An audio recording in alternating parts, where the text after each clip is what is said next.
I made my introduction to State College when I came home from the penitentiary, which was right down the road.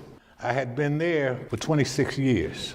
I had been incarcerated for 52 years, probably longer than some of your parents have been alive. Next year, I'll be 80 years old. 80 years old.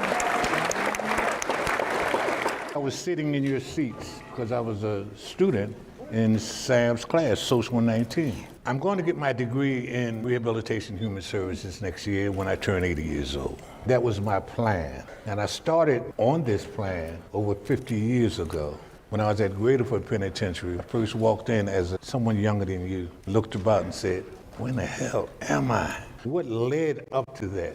Like so many young folk do, I was impetuous.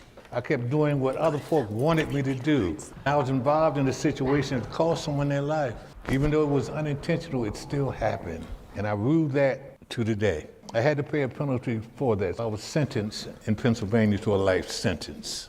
I was 22 years old. A lot of respects because you guys are already on a laudable path. You know who you are. You know what you want. You know what you want to do for the most part. You're still growing too. I was basically a veritable baby, thrust into an adult prison that was dark, dirty, depressing, dangerous.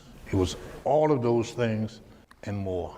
I went to prison on July 18th, 1969, 2 days before man walked on the moon.